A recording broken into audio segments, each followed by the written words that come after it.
حضرت آدم علیہ السلام کی دعا۔ آج جو دعا ہم نے سمجھنی اور یاد کرنی ہے وہ دعا ہے جب زمین پر وجود میں آنے والے، زمین پر بسنے والے اور زمین پر بھیجے جانے والے پہلے انسان حضرت آدم علیہ السلام نے پہلی مرتبہ اپنے رب سے التجا میں مانگی تھی، یعنی اس زمین پر مانگی جانے والی سب سے پہلی دعا، اس زمین پر مانگی جانے والی پہلی التجا، اس زمین پر پہلی تڑپ جو صرف اللہ کے لیے تھی، زمین پر پہلا خوف جو اللہ سے دور ہو جانے کا تھا، زمین کی پہلی بھیک جو صرف اللہ کو حاصل کرنے کی تھی۔ ربنا ظلمنا انفسنا وان لم تغفر لنا وترحمنا لنکونن من الخاسرین۔ اے ہمارے رب، ہم نے ظلم کیا اپنی جانوں پر، اور اگر تو نے ہمیں معاف نہ فرمایا اور ہم پر رحم نہ فرمایا تو ہم تباہ ہونے والوں میں سے ہو جائیں گے۔ حضرت آدم علیہ السلام نے یہ دعا تب مانگی تھی جب ان سے ایک بھول کی وجہ سے غلطی سرزد ہو گئی تھی اور نادانستہ طور پر اللہ کے حکم کی نافرمانی ہوئی۔ تب اللہ تعالیٰ نے ان کی زوجہ کے ساتھ انہیں جنت سے زمین پر اتارا، اور یہی وہ وقت تھا جب شدت سے انہیں اپنی غلطی کا احساس ہوا، اور وہ احساس ندامت میں اس قدر گھر گئے کہ ان کی سمجھ میں نہیں آ رہا تھا کہ کیا کیا جائے۔ اپنے اللہ کو ناراض کر دینے کا خوف، بے انتہا ندامت، اور وہ جانتے بھی نہیں تھے کہ اپنے رب کو کیسے منایا جائے۔ اور اللہ، کیا وہ اپنے بندے کی ایسی ندامت میں تڑپتا چھوڑ سکتا ہے؟ کیا وہ رحمان اللہ اپنے بندے کو ایسا تڑپتا چھوڑ سکتا ہے، تب بھی جب اس کا بندہ بہت نادم ہو؟ نہیں، اللہ ایسے ہی رحمان اور رحیم نہیں ہے، وہ واقعی رحم کرنے والا ہے۔ اور رحم کیا ہوتا ہے؟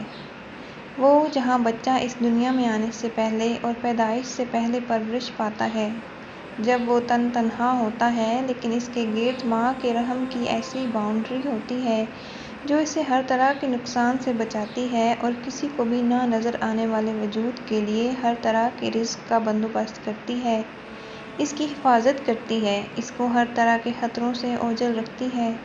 خطرہ ہو تو ہو، لیکن اس ننھے سے وجود کو دنیا اور خطروں سے اوجھل ہی رکھا جاتا ہے، جب وہ نظر آئے تو کوئی اسے نقصان پہنچا سکے۔ اور پتہ ہے حضرت آدم کی ندامت میں نڈھال حالت دیکھ کر اللہ نے کیا کیا تھا؟ اللہ نے حضرت آدم علیہ السلام کو فوراً سے کچھ کلمات سکھائے تھے، یعنی اللہ نے انہیں سکھایا کہ غلطی ہوگی تو کیا کرنا ہے۔ اللہ سے رجوع کرنے میں پہل آپ نے کرنی ہے۔ آپ سے غلطی ہوئی تھی، اسے سدھارنا بھی آپ ہی نے ہے۔ اور ان کلمات نے اللہ نے پتہ ہے کیا سکھایا ہے کہ کہو بے شک میں نے خود ہی ظلم کیا خود پر۔ اللہ کی نافرمانی کرنے پر اللہ کو ذرا بھی فرق نہیں پڑتا، لیکن فرق آپ کو پڑے گا، سو آپ نے اپنی غلطی تسلیم کرنی ہے سب سے پہلے۔ اور پھر اللہ نے اور کیا سکھایا؟ معافی مانگنا۔ غلطی کو تسلیم کرنے کے بعد خود کو جھکانا اور اس کو فیس کرنا ہے، معافی مانگنی ہے۔ اور کیا مانگنا ہے؟ رحم مانگنا ہے۔ وہی رحم جو باؤنڈری کی طرح ہر طرح سے آپ کی حفاظت کرے اور آپ کو اپنی لپیٹ میں لے لے۔ آپ خطا ہو جانے کے بعد یا گناہ ہو جانے کے بعد بہت بے بس اور تنہا ہوتے ہیں، کوئی نہیں ہوتا جسے آپ کچھ بتا سکیں، جو آپ کو تسلی دے، بلکہ اگر آپ لوگوں کو بتائیں تو وہ تو آپ سے نفرت کریں گے۔ آپ سمجھتے ہیں اللہ بھی نفرت کرنے لگا ہے آپ کے گناہوں کی وجہ سے؟ تو ایسا نہیں ہے۔ وہ تو چاہتا ہے کہ آپ اس سے رحم مانگیں۔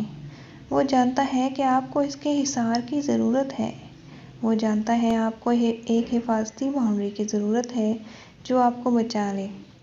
تبھی تو اس نے آدم علیہ السلام کو یہ دعا سکھائی تھی اور اب قرآن کے ذریعے ہمیں بھی سکھائی ہے۔ کیا ابھی بھی اللہ کے اس دعا کو سکھانے کے بعد آپ کو لگتا ہے کہ آپ کو کسی دوسرے سہارے کی ضرورت ہے؟ آپ کو صرف ایک قدم اٹھانے کی ضرورت ہے۔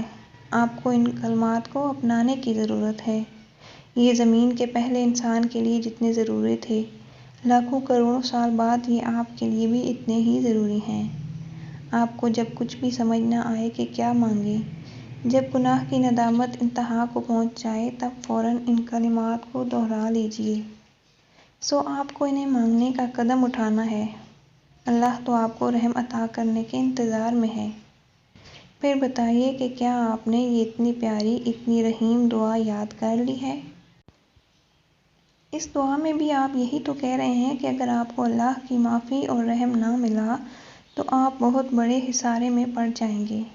یعنی آپ اللہ کو بتا رہے ہیں کہ آپ کو اس کے رحم اور اس کی معافی کی چاہ ہے، آپ اس کی بے قدری نہیں کریں گے، آپ بڑی قدر اور بڑی چاہ سے اسے مانگ رہے ہیں۔ کیا آپ کی چاہ جھٹلائی جائے گی؟ کیا رحمان جھٹلا سکے گا؟ نہیں۔ آپ نے روز 10 منٹ ایک دعا کو دینے ہیں، اسے سمجھنا ہے اور یاد کرنا ہے، اور پھر اپنی نمازوں میں تشہد کے بعد سلام پھیرنے سے پہلے پڑھنے اور مانگنے کی پریکٹس بھی کرنی ہے۔ پھر آپ کو اس دعاؤں کے اثرات اپنی زندگی میں نظر آنا شروع ہوں گے۔ السلام علیکم ورحمۃ اللہ۔